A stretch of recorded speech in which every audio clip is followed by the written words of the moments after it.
സാധാരണ ഈ പോസ്റ്റ്മോർട്ടത്തിലെ ബ്രെയിനും ലിവറും സ്ലൈസ് ചെയ്യും.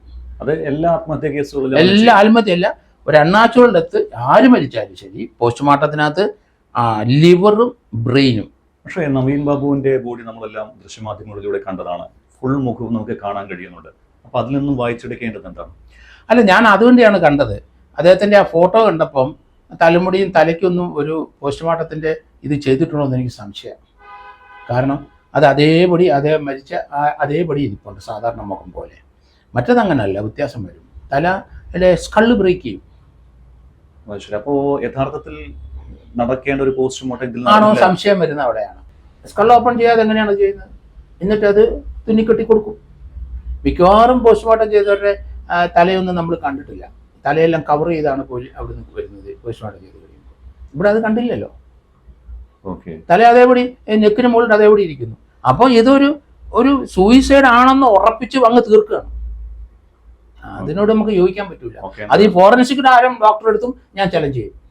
മഞ്ജുഷ, നവീൻ ബാബുവിന്റെ ഭാര്യ മഞ്ജുഷ ഇത്ര പെട്ടെന്ന് CBI അന്വേഷണം തേടി ഹൈക്കോടതിയെ സമീപിക്കുമെന്ന് സർക്കാരും ഒരുപക്ഷെ അന്വേഷണ സംഘം പോലും കരുതിയിട്ടുണ്ടാവില്ല എന്ന് വേണം കരുതാൻ, അല്ലേ? അതുകൊണ്ടായിരിക്കും ഇത്ര വെപ്രാളപ്പെട്ട് ഒരു അന്വേഷണം ഇപ്പോൾ ഇന്നലെ മുതൽ തുടങ്ങിയത്.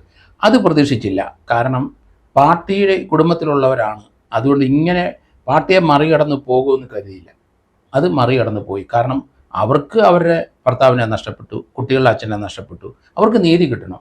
അതിനകത്ത് പാർട്ടിയെ നോക്കിക്കൊണ്ടിരിക്കില്ല. അങ്ങനെ വേദനയുള്ളവർ ഒരു പാർട്ടിക്കാരനും ആ പാർട്ടിയെ നോക്കി നിൽക്കില്ല. പാർട്ടി പറയുന്നത് കേൾക്കില്ല. ജീവൻ നഷ്ടപ്പെട്ടതാണ്. അവരുടെ ജീവിതത്തിൽ അവരെ ആശ്രയിച്ചിരുന്ന ആൾ നഷ്ടപ്പെട്ടു.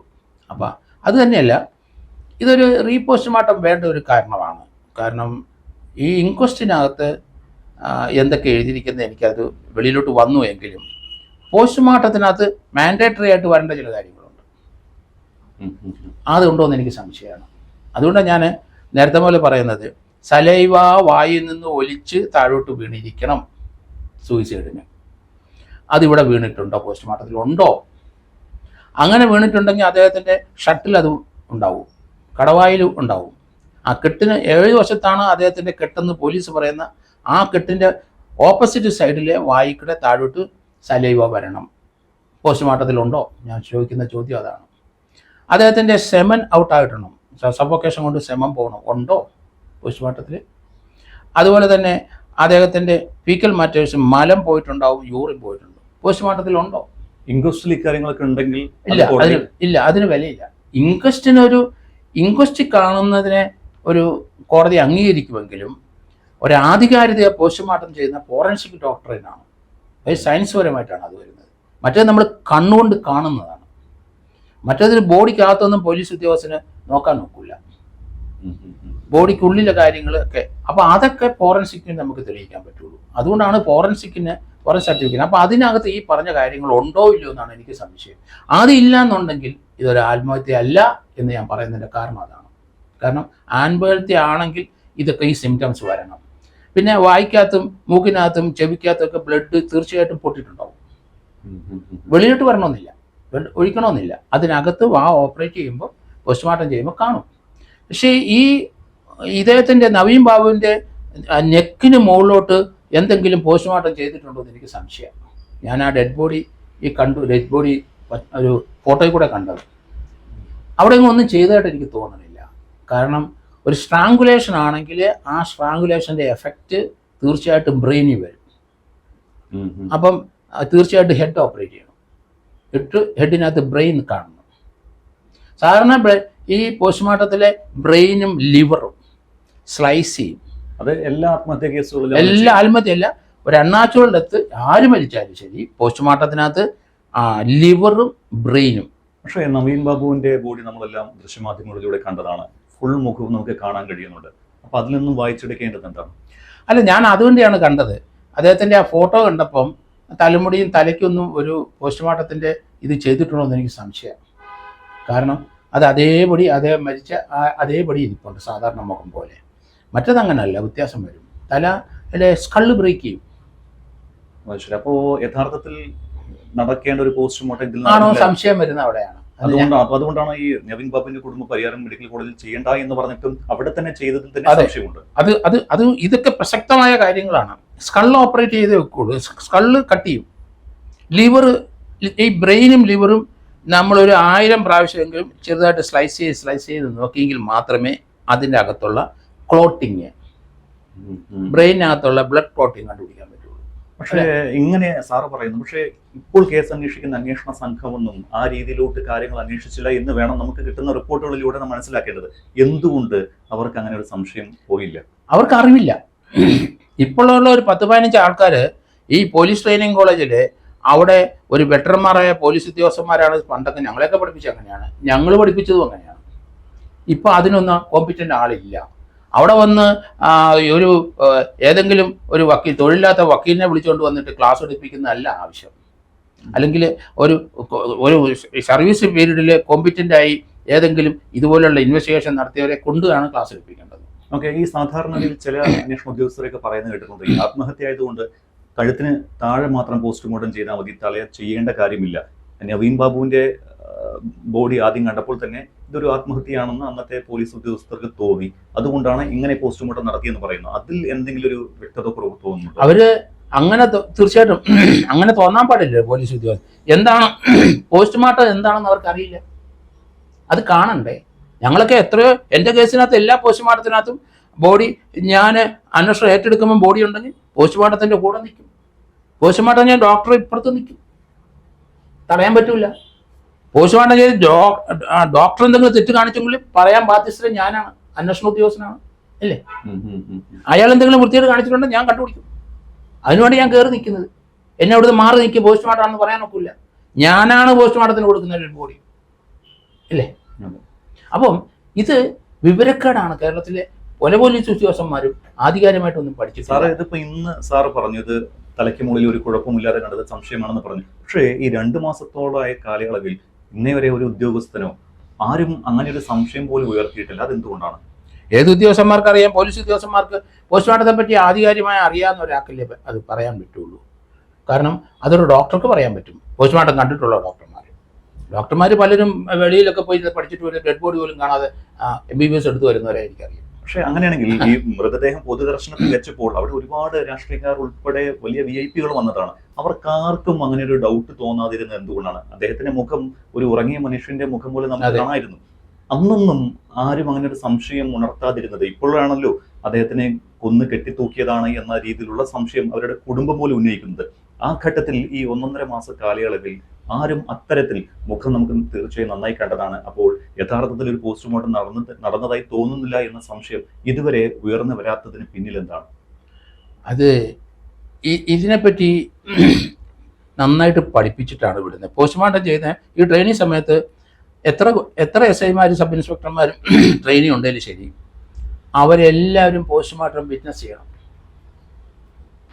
ഇപ്പം ചിലർ അവിടെയുള്ള കോമ്പിറ്റൻ്റ് ഓഫീസേഴ്സ് അല്ലെങ്കിൽ അവന്മാർ വെളിയിൽ ഇറങ്ങിയിരിക്കും. പോസ്റ്റ്മോർട്ടം ചെയ്ത സമയത്ത് അതിനകത്ത് ചായയും കാപ്പിയും തരുമെന്ന് ഞങ്ങൾക്ക്.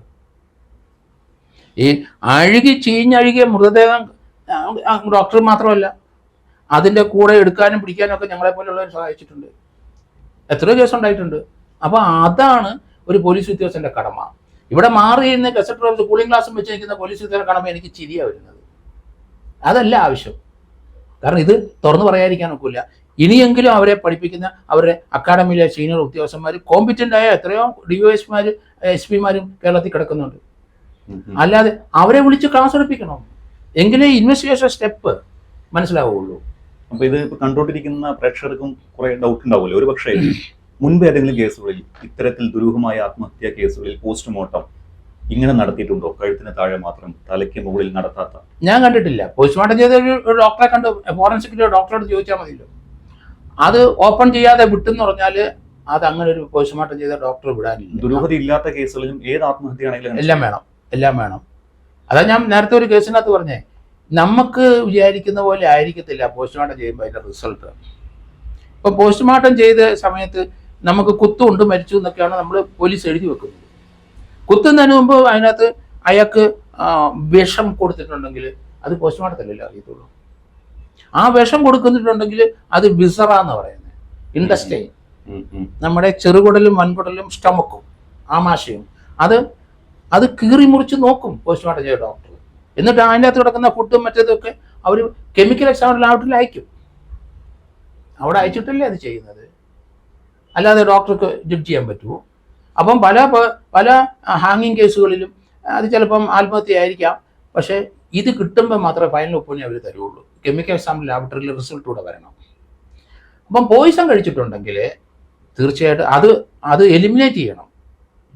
അത് എലിമിനേറ്റ് ചെയ്യണമെങ്കിൽ പോയിസൺ കഴിച്ചിട്ട് എവിടെയാണ് പോകുന്നത്? പോയിസൺ ബ്രെയിനിൽ പോകും. അതുപോലെ ബ്ലഡ് സർക്കുലേഷനകത്ത് കയറി ബ്രെയിനിലോട്ട് പോകും. അതുപോലെ ലിവറിനകത്ത് വരും. അത് സ്ലൈസ് ചെയ്യുന്ന ഇതിൻ്റെ പാരമൗണ്ട് ഇമ്പോർട്ടൻ്റ് ആയ ഒരു കാര്യമാണ് ഞാനീ പറഞ്ഞത്. ഏത് അൺനാച്ചുറൽ ഡെത്തും അത് ലിവർ സ്ലൈസ് ചെയ്യും.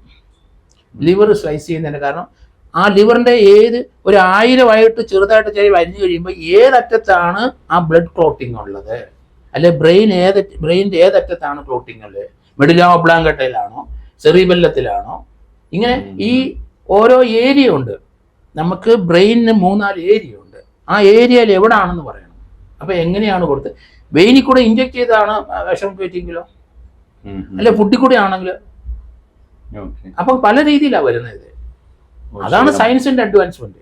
അതൊന്നും ഇവിടുത്തെ രാഷ്ട്രീയക്കാർക്ക് അറിയത്തില്ല, ഇവിടുത്തെ മിക്കവാറുള്ള പോലീസ് ഉദ്യോഗസ്ഥർക്കും അറിയത്തില്ല. ഓക്കെ, അതുകൊണ്ടാണ് ഈ ഒരു കേസിൽ റീ പോസ്റ്റ്മോർട്ടത്തിന് ഒരു സാധ്യത പോലും ഇപ്പോൾ ഇല്ല. അപ്പോൾ പലരും സംശയിക്കുന്നത് പോലെ പെട്ടെന്ന് ബോഡി കൊണ്ടുവന്ന് ദഹിപ്പിച്ചതിന് പിന്നിൽ എന്തോ ഒരു കളി നടന്നിട്ടുണ്ട്, ആരുടെയൊക്കെ താല്പര്യം ഉണ്ടായിട്ടുണ്ട്. അങ്ങനെ സംശയിക്കണം. അങ്ങനെ സംശയിക്കേണ്ടിയിരിക്കുന്നു. കാരണം ഇതൊന്നും ചെയ്തിട്ടില്ല. അതിനിപ്പം പോസ്റ്റ്മോർട്ടം കാണുമ്പോഴേ നമുക്കത് പറയാനൊക്കെ ഉള്ളൂ. ഡോക്ടർ അതിനകത്ത് എഴുതും.